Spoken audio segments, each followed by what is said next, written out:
जोहार साथियों। अब लग रहा है कि त्योहार पर अब बीतने के समय आ गए। आज अष्टमी है, कल नवमी हो जाएगा, फिर दशमी भी हो जाएगा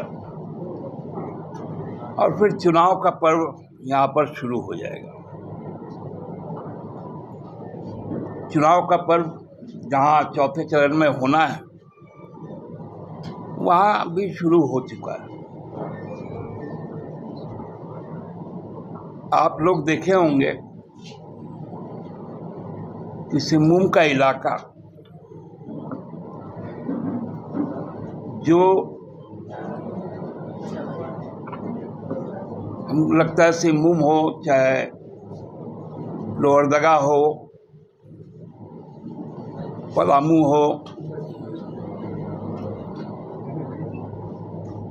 चतरा हो, इन इलाकों में जो मूलवासी हैं, जो आदिवासी हैं, उन्होंने अपना मन बना लिया कि पिछले 10 साल के कुशासन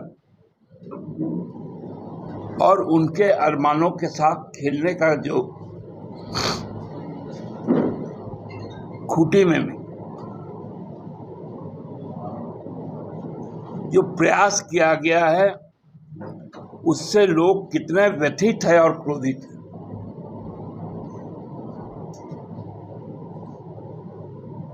जो भारतीय जनता पार्टी के जनप्रतिनिधि रहे 10 सालों तक,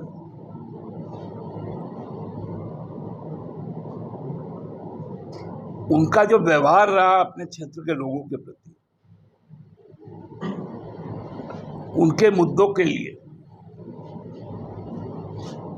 वो उनको निराश किया और इसलिए एक सहज प्रतिशोध आक्रोश के तौर पे निकल के आ रहा है। जो भाषा बोली जा रही है खासकर भारतीय जनता पार्टी के शीर्ष नेतृत्व के द्वारा, हम लोगों ने सुना राजस्थान के मुख्यमंत्री का भाषण, जिसमें नाराज जो लोग हैं वो लोग उनसे जब सवाल करने लगे और जब वो जवाब नहीं दे पा रहे थे, भजन लाल शर्मा जी, तो लोग उठकर जाने लगे। तो उन्होंने भरे मंच से कहा, महादेव का सौगंध, अगर हिंदू हो तो यही बैठ जाओ। अब क्लियर कट आ गया। अब भारतीय जनता पार्टी के पास सांप्रदायिक मुद्दा छोड़कर और कोई बातें नहीं। लोग भ्रष्टाचार पर सवाल पूछते हैं। अब तो जब घोषणा पत्र जारी होता है तो 400 पार कोई नहीं कहता। जो बातें सामने आ रही है, जो सर्वेक्षण सामने आ रहे हैं, वो बता रहा है कि एनडीए की विदाई तय है, राज्य दर राज्य।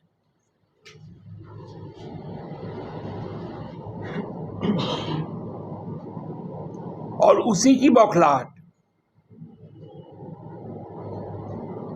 कि लोगों की भाषाएं क्या होती जा रही है।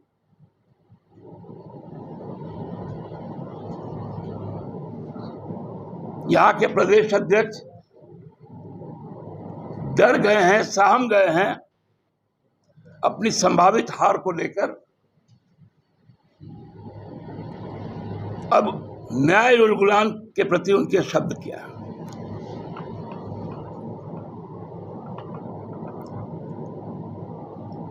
अपने घोषणा पत्र में वो रोजगार पे नहीं बोलते, 36 में ओलंपिक होस्ट करेंगे। 36 में ओलंपिक होस्ट करना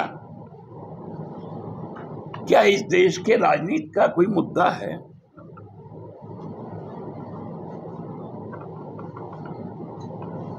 ओलंपिक होस्ट करना यदि चुनाव का मुद्दा होगा तो महंगाई पर कौन बोलेगा? शिक्षा व्यवस्था पर कौन बोलेगा?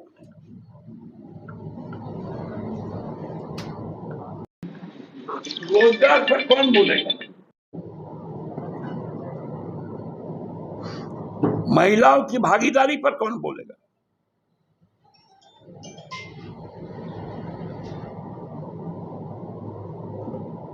दिशाहीन करके लोगों को धर्म के नाम पर अब बांटने का काम शुरू हो गया।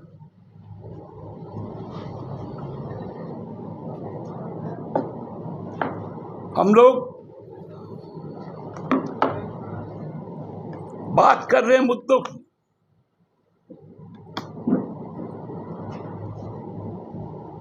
और ये बात कर रहे धर्म की।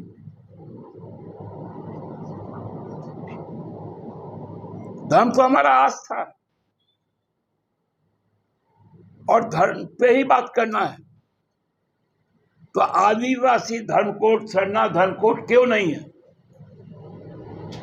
ये सवाल उठता है।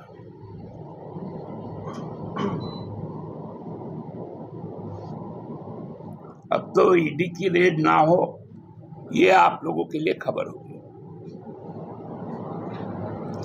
कि आज 24 घंटे बीत गए, एक्सटॉर्शन डिपार्टमेंट नहीं आया।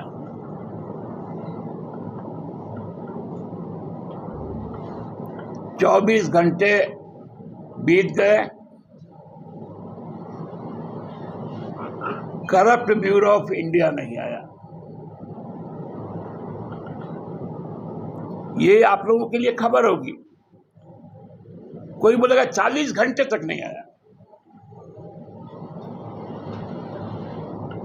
ये अब तैयार रहिए आप इस खबर को लिखने के लिए। दादा साहेबगंज के नजरुल इस्लाम बताए जा रहे हैं जेल केंद्रीय समिति के सदस्य। सर, इनसे आरोप लग रहा है कि उन्होंने प्रधानमंत्री को 400 फीट नीचे गाड़ने की बात कही है। बीजेपी ने प्रेस कॉन्फ्रेंस किया इसी मामले में और कह रहे हैं कि आप लोग खामोश हैं, अभी तक इसकी गिरफ्तारी क्यों नहीं की? प्रधानमंत्री को मारने की साजिश रची जा रही है यहाँ। बहुत तरस आता है भारतीय जनता पार्टी के सोच में।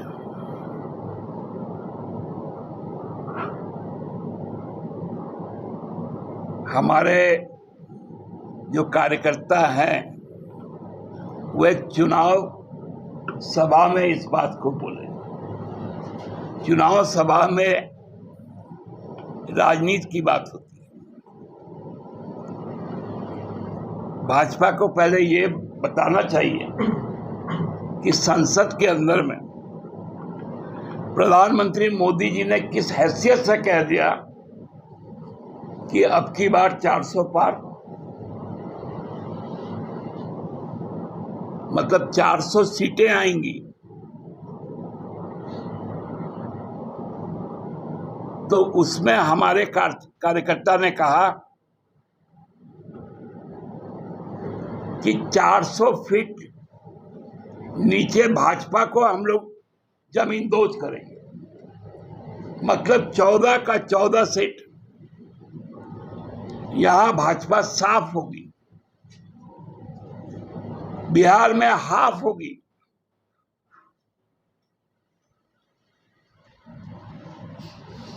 ये आशय है। और लगा फुदकने, अरे केवल इतना ही अंतर है। वो बात सुप्रियो भट्टाचार्य नहीं बोला, वो बात नजमुल हसन बोल दिया।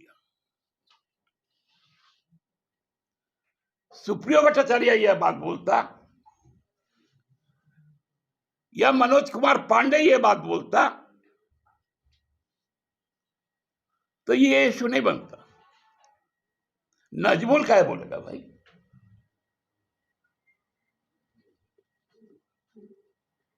थोड़ी देर पहले आप भाषा को लेकर के बात कर रहे थे, ठीक है कि सुप्रीयो भट्टाचार्य नहीं बोल रहे, मनोज पांडे नहीं बोल रहे, लेकिन अगर इस तरीके की भाषा का इस्तेमाल हो रहा है तो क्या उसका और उस पर कार्रवाई नहीं होनी चाहिए पार्टी की तरफ से? ये तो चुनाव आयोग तय करेगा ना। पार्टी की तरफ से चुनाव आयोग तय करेगा कि महादेव का सौगंध है, हिंदू हो तो बैठ जाओ।